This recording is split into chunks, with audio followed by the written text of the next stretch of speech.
paru. Nah, dokter bisa pegang ini paru-paru kita, ya. Ini yang normal. Ya. Nah, ya. Ini paru-paru kita. Nah, pada paru-paru yang normal biasanya ini adalah fungsinya paru-paru akan menghirup atau memasukkan dan mengeluarkan udara. Betul. Nah, seperti ini, ya. Ini pada saat kita bernafas ya, Dok, ya. Nah, iya. Menghirup udara, maka paru-paru akan mengembang. Nah, mengembang. jadi istilahnya tidak ada kesulitan pada paru-paru normal untuk menghirup dan mengeluarkan udara. Yang terjadi pada asma biasanya kan terjadi penyempitan saluran pernafasan. Betul sekali. Jadi udara bisa masuk seperti tadi, Dokter Ian, waktu dipompa. Pompa ini kita menghirup udara, tetapi dia akan sulit keluar dikarenakan ada saluran yang menyempit. Betul. Nah, dikarenakan saluran seperti yang kita lihat di sini ya, pada model ini adalah pada bronkus atau kita sebut saluran nafas utama. Di sana dia menyempit. Bisa lihat juga di sini bahwa kondisi pada asma itu ada reaksi yang terjadi antara zat alergen yang masuk ke tubuh, terutama saluran pernapasan, lalu bertemu dengan zat pemicunya. Pemicunya yang kita sebut sebagai histamin. Histamin. Betul. Pengen tahu bagaimana asma itu terjadi, kita bisa lihat di animasi berikut ini. Ya.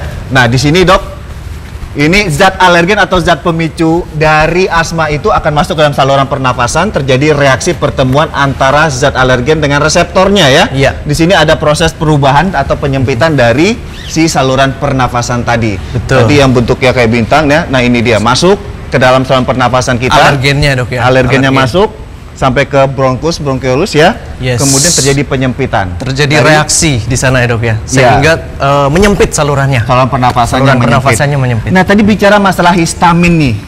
Histamin, Dr. Daniel. Histamin dan reseptor, bisa kasih gambaran lebih jelas nggak untuk yang di rumah dan yang di studio? Saat terjadi asma, ya, itu ada alergen yang masuk yang akan mengaktifkan histamin. Nah, histamin ini ada di dalam tubuh kita yang kalau dia dilepaskan maka akan terjadi reaksi alergi di dalam tubuh kita yang menyebabkan bronkus atau saluran nafas utama tadi akan terjadi penyempitan. Dia akan kejang dan menyempit. Akhirnya akan terjadi gangguan nafas. Dia akan dilepaskan dan akan berikatan dengan reseptornya. Ini diumpamakan seperti pada peragaan kali ini, yaitu adalah histamin tadi dan akan berikatan pada reseptor. Reseptornya ini terdapat pada otot-otot di tubuh kita, termasuk otot polos tadi. Ya, hampir semua. Semua di tubuh, ya. Misalkan pada pernafasan di hidung kita menyebabkan misalkan bersin. Pada kulit dia dapat menyebabkan gatal-gatal, alergi. Tetapi pada saluran nafas dia dapat terjadi kontraksi yang akhirnya menyebabkan penyempitan itu tadi. Penyempitan dan bahkan asma tadi.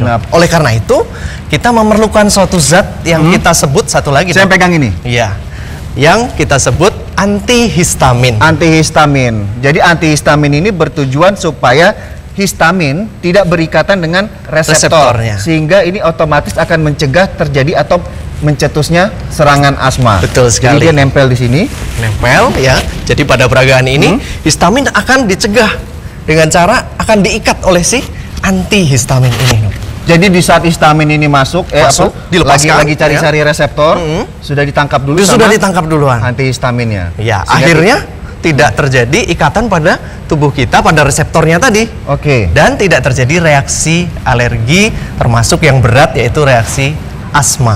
Ya, bisa dikatakan histamin ini adalah suatu bentuk dari radikal, ya. Antioksidan ini bisa didapatkan ya paling khas sayuran dan buah. Sayur-sayuran dan buah-buahan. Seperti itu, ya. Nah, dari Dr. Daniel sendiri biasanya buah yang direkomendasikan selain beri-berian, almond, ya seperti itu, kemudian stroberi, tomat, buah apa lagi, Dok? Ada penelitian yang dilakukan di Jepang yang menemukan bahwa ternyata antihistamin yang terdapat pada ekstrak kulit manggis itu dapat berfungsi sebagai antihistamin. Yang mana pada antihistamin ini tentunya dapat mencegah alergi, mencegah reaksi asma tadi. Nah, Dok, bicara masalah buah sama kulit yang bermanfaat yang mengandung antioksidan tinggi apa? Ya, kita di sini mempunyai sebuah buah yang dinamakan ratu buah, Dok, ya. Kenapa disebut ratu buah? Karena banyak kandungan manfaatnya, terutama yang terdapat pada kulitnya. Dari ekstrak kulit manggis, jadi kulit manggis yang warnanya keunguan yang diekstrak, ternyata diteliti oleh orang-orang peneliti di Jepang sana, dia mempunyai efek antihistamin. Jadi efek yang mirip dengan kandungan zat-zat yang terdapat pada obat anti alergi atau anti asma. Kandungan aktifnya adalah alfa dan gamma mangostin. Oke. Dua senyawa ini ternyata dia bersifat antihistamin yang bersifat menenangkan, mengurangi peradangan atau antiinflamasi dan antihistamin yang utama. Sehingga Jadi, dia dapat mencegah terjadinya reaksi alergi. Oke, terima kasih Dokter Daniel atas penjelasannya. Tepuk tangan buat Dokter Daniel. Ya, untuk Anda yang ingin mengetahui mengenai beberapa informasi tentang nyeri kronis, ada apa dengan nyeri kronis pada tubuh Anda? Nah, temukan di Dokter Oz Indonesia setelah yang satu ini. Tetap di Dokter Oz Indonesia.